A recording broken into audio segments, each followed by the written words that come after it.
शिवसेना उमेदवारांच्या प्रचारार्थ चौक सभांचा धडाका, नागरिकांचा मोठ्या प्रमाणात पाठिंबा।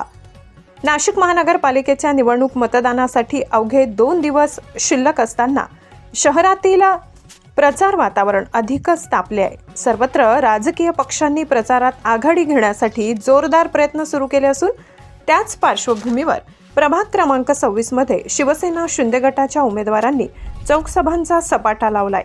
शिवसेना शिंदे गटाच्या उमेदवार नैना जाधव, हर्षदा गायकर, निवृत्ती इंगोले आणि भागवत आरोटे यांनी दिनांक 12 जानेवारी रोजी प्रभागात सर्वाधिक चौक सभा घेत मतदारांशी थेट संवाद साधला। या चौक सभांमध्ये उमेदवारांनी गेल्या 5 वर्षाच्या कार्यकाळात केलेल्या विविध विकास कामांचा आढावा मांडत पुन्हा एकदा सेवा करण्याची संधी नागरिकांनी द्यावी असे आवाहन केले। उमेदवारांनी सांगितले की प्रभागात रस्ते, पाणीपुरवठा, स्वच्छता, वीज, आरोग्य, इतर मूलभूत सुविधांबाबत अनेक विकास कामे पूर्ण झाली असून काही कामे आचारसंहितेमुळे प्रलंबित आहेत। आचारसंहिता संपताच उर्वरित विकास कामांना गती देण्यात येईल असा विश्वासही त्यांनी व्यक्त केलाय। तसेच उपमुख्यमंत्री एकनाथ शिंदे यांच्या नेतृत्वाखाली प्रभाग क्रमांक 26 समस्यामुक्त करण्याचा आमचा संकल्प असल्याचे मत चारही उमेदवारांनी यावेळी व्यक्त केले। चौकसभांना नागरिकांनी मोठ्या संख्येने उपस्थिती दर्शवत उमेदवारांना उत्स्फूर्त प्रतिसाद व पाठिंबा दिला। प्रचाराच्या शेवटच्या टप्प्यात या चौकसभांमुळे शिवसेना उमेदवारांच्या प्रचाराला चांगलीच गती मिळाल्याचे चित्र दिसून येत आहे। 20% राजकारण कंसामध्ये राजकारणाचा वर्ग = समाजातील गरजू लोकांना आधाराचा हात आणि राजकारणाचा वर्ग म्हणजे वॉर्डाचा सर्वांगीण विकास, हे माझं उत्तर आहे। खरं तर मी नैना निलेश जाधव, तुमच्या दृष्टीने मी राजकीय आणि सामाजिक दृष्टीने कॅपेबल असेल तर आम्ही चारही शिवसेनेचे उमेदवार धनुष्यबाणाचे आपले हर्षदाताई गायकर, मी नैना निलेश जाधव, निवृत्ती अण्णा इंगोले आणि भागवत भाऊ आरोटे, आम्ही चारही उमेदवार तुमच्या दृष्टीने सामाजिक आणि राजकीय दृष्टीने कॅपेबल असू, तसेच आपले एकनाथजी शिंदे साहेब यांचे हात बळकट करण्यासाठी त्यांनी केलेली कामं, विकास कामं आणि त्यांनी केलेल्या योजना यांची सांगड घालून आपलं राज्य प्रगतीपथावर नेण्यासाठी मला वाटतं आपण त्यांचे हात बळकट करावे आणि या आपल्या चारही धनुष्यबाणाच्या उमेदवारांना भरघोस मतांनी तुमचं मतदानरूपी आशीर्वाद देऊन त्यांना विजयी करावं असं मी तुम्हाला विनंती करेल। धन्यवाद। शिवसेनेचं म्हणणं ऐकून घेण्यासाठी, आम्हाला ऐकण्यासाठी इथे छोटेखानी चौकसभा आयोजित केली आणि त्या चौकसभेसाठी उपस्थित सन्माननीय व्यासपीठ आणि माझ्यासमोर बसलेले सगळ्या माझ्या माता भगिनी, बघा प्रत्येक जण सांगणार आहे, प्रत्येक उमेदवार तुमच्याकडे येणार आहे आणि त्यांनी नक्की काय केलंय काय नाही हे सगळं तुम्हाला सांगण्याचा प्रयत्न करणार आहे। पण बघा 2017 पासून तर आतापर्यंत निश्चितपणे जाधव संकुलसाठी जे काही काम शिवसेनेच्या माध्यमातून करता येईल ते मी करण्याचा प्रामाणिक प्रयत्न केला आहे।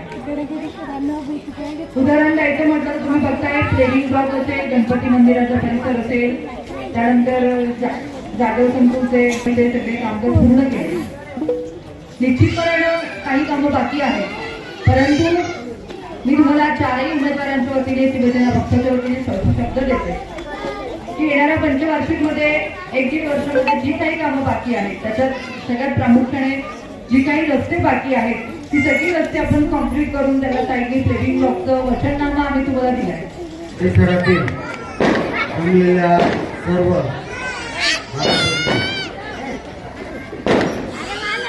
खरं तर आपल्याकडे या रणधुमाळीत मत मागण्यासाठी अनेक लोक येऊन गेले असतील, कुठल्या आणि मत मागणार। एकदा निवडून गेल्यानंतर परत 5 वर्ष तुम्हाला आम्हाला भेटणार नाही असे लोक आपल्याकडे येऊन गेले असतील। आज कोरोना सारख्या महामारीमध्ये आपण सर्वांनी बघितलं असेल म्हणजे प्रत्येकाचं कोणी ना कोणी जवळचा माणूस आपल्याला सोडून गेला असेल. अशा परिस्थितीत कोणते लोक आपल्याकडे आले आणि कोणते आले नाही हे तुम्हाला आम्हाला सर्वांना माहिती आहे. मी वैयक्तिक नाव घेऊन कोणाची टीका करणार नाही.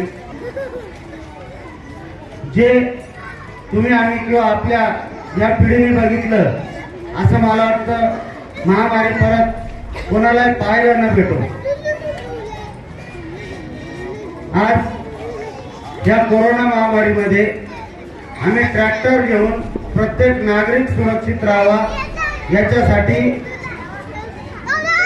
प्रत्येक गल्ली प्रत्येक चौक स्वतः सॅनिटाईज करत फिरत होतो. आणि तो आम्ही पूर्ण केलेला आहे याचा सांगायला अभिमान वाटतो, स्वाभिमान वाटतो. आणि तो पूर्ण झाला त्यात तुमचा मोठा वाटा आहे, कारण तुमच्या आशीर्वादाने तो पूर्ण झाला. त्यामध्ये आपण बघितलं असेल रस्ते, आपण ज्या रस्त्यावर बसले तर तो रस्ता आपण केलेला होता. असं नाही का कोणताही रस्ता कुठे बाकी नव्हता. आपण प्रभागातील प्रत्येक रस्ता प्रत्येक ठिकाणी जिथं ड्रेनेज लाईनची व्यवस्था नव्हती तिथं ड्रेनेज लाईन केली, जिथं पावसाळी लाईन नव्हती तिथं पावसाळी टाकली, आणि जिथे पाण्याच्या लाईन छोट्या होत्या त्या मोठ्या करून दिल्या, आणि रस्ते पण केले. असा प्रभागात एकही रस्ता नाही जी जुनी वस्ती होती तिकडे रस्ता करायचा राहिला असेल तर मला एखाद्याने सांगून द्या.